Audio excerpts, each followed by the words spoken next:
بسم اللہ الرحمن الرحیم۔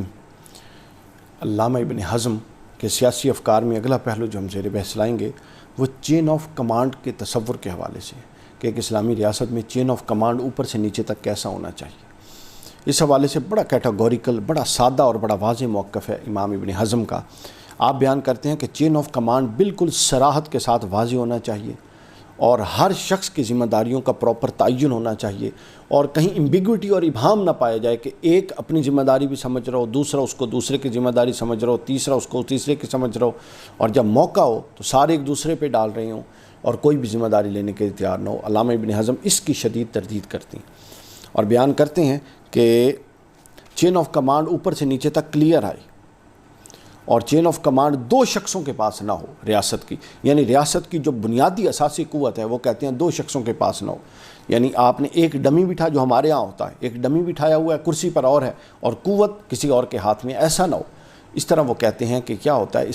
اس کو یہ ایک منافقت کی ایک صورت بن جاتی ہے کہ چلا ایک سامنے ایک آپ نے ایک اور بندہ بٹھایا ہوا ہے ڈمی بنا کے، لوگوں کو پتہ ہے کہ یہ چلا رہا ہے جبکہ پیچھے سے کوئی اور چلا رہا ہے۔ اب وہ جو چلانے والا ہے وہ اس کی کوئی حیثیت نہیں، اگر وہ چلا سکتا ہے اور اہلیت رکھتا ہے تو وہ چلا ہی نہیں سکتا چونکہ اس کے پاس تو ایکچولی پاور نہیں ہے، اور جو چلانے والے ہیں اگر وہ درست چلانے والے ہوتے تو ان کو چھپنے کی کیا ضرورت ہے۔ تو لہٰذا وہ کہتے ہیں کہ دو بیک وقت پاورفل لوگ ایک ہی درجے کے سلطنت اور ریاست میں ہوں گے تو اس میں تباہی ہوگی۔ اس کا پھر وہ استدلال قرآن مجید کی ایک آیت سے کرتے ہیں، سورہ انفال کی آیت نمبر 46 سے فرماتے ہیں بسم اللہ الرحمن الرحیم وَلَا تَنَازَعُوا فَتَفْشَلُوا وَتَذْهَبَ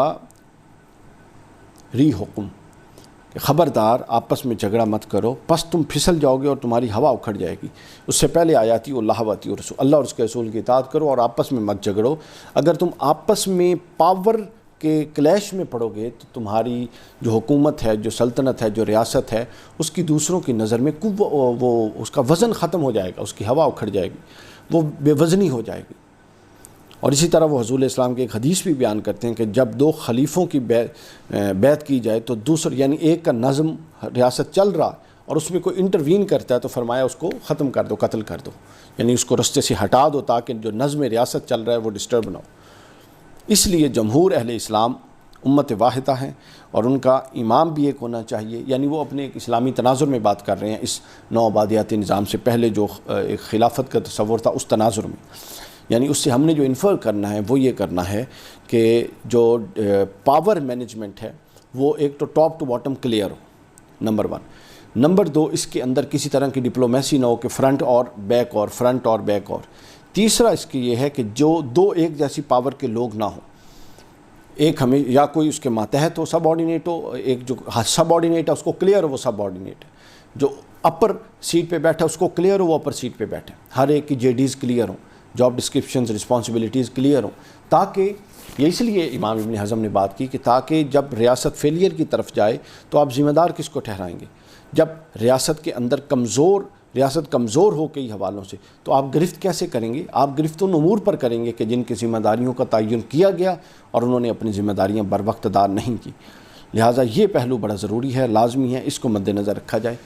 اور ہم اس کے بھی شکار ہیں۔ ہمارے ہاں آپ کو پتہ ہے ایک ہے پولیٹیکل پارٹیز ہیں جو گورنمنٹ میں ہوتی ہیں، اپوزیشن میں ہوتی ہیں، ایک پھر ہے اسٹیبلشمنٹ ہے، پھر ملٹری اسٹیبلشمنٹ ہے، ایک اسٹیبلشمنٹ جس کو بیوروکریسی وغیرہ کہتے ہیں، ایک ملٹری اسٹیبلشمنٹ ہے، ایک پھر انٹرنیشنل اسٹیبلشمنٹ ہے۔ تو یہاں پر آج تک یہ تعین کوئی نہیں کر سکا کہ ایکچولی پاور کا جو سورس ہے وہ کیا ہے۔ نعرہ لگتا ہے کہ عوام ہے پاور کا جو سرچشمہ ہے، ٹھیک ہے، حکمران کچھ سادہ لوگ سمجھتے ہیں وزیر اعظم ہے جو chief executive of the state ہے، کچھ لوگ سمجھتے ہیں کہ نہیں جو ملٹری اسٹیبلشمنٹ ہے وہ ہے، کچھ لوگ سمجھتے ہیں کہ نہیں یہ سارا نظام انٹرنیشنل اسٹیبلشمنٹ باہر کی قوتیں اور جو سپر پاورز ہیں وہ چلا رہی ہیں۔ تو یہ ایک ایسی کنفیوژن ہے جس میں کسی کی لائن ہی ڈیفائن نہیں ہے، اور یہ کنفیوژن نہ ایک دن سے شروع ہوتی ہے نہ ایک دن میں ختم ہوتی ہے۔ جب آپ کی کم از کم 2-3 نسلوں میں سمجھدار سیاسی سوجھ بوجھ والے لوگ پیدا ہوں تو ملک پھر چلتے ہیں۔ اگر ہمارے ہاں ہماری طرح کے اکثر جو ہمارے ہاں سیاستدان ہیں، زر خرید لوگ، مفاد پرست لوگ، موروثی سیاست کو پروان چڑھانے والے لوگ، ایسے لوگ ہوں تو پھر ملک آگے نہیں بڑھتے، اور ہم بھی بدقسمتی سے اسی کا شکار ہیں۔ ہمارے ہاں قیادت موجود ہے لیکن اس کا ادراک ہی نہیں ہے، لوگوں کو روٹی کے پیچھے لگا دیا گیا، سوچ سمجھنے کی صلاحیت ان میں نہیں، نالیاں پکی کروانے پہ، گٹر پکے کروانے پہ، کولخانی میں شرکت کرنے پہ اور جنازہ پڑھنے یا نہ پڑھنے پہ تو ہمارے ہاں اس حکمران کا انتخاب کیا جاتا ہے جس نے ہماری نسلوں کے بارے میں سوچنا ہے کہ ان کو کس طرف لے جانا ہے۔ اللہ کی شان ہے۔ تو یہ جب ایک لیول ہوگا سیاست کا، اور پھر یہ سیاست لیول کیوں ہے؟ چونکہ ملک میں سیاسی شعور پنپ نہیں سکا۔ پنپ اس لیے نہیں سکا، جو سیاسی لوگ تھے انہوں نے اپنے غرض اور مفادات کو مد نظر رکھا،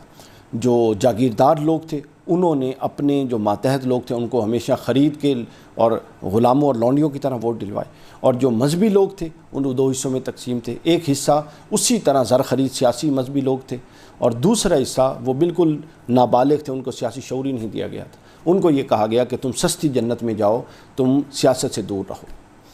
یہ وہ گولی تھی جو ان کو جہالت کی گولی دی گئی، اور انہوں نے بڑی زبردست طریقے سے ہضم کی، جس کا خمیازہ آج پاکستان بھگت رہا ہے۔ اللہ تعالی ہمارے حال پر لطف و کرم فرمائے۔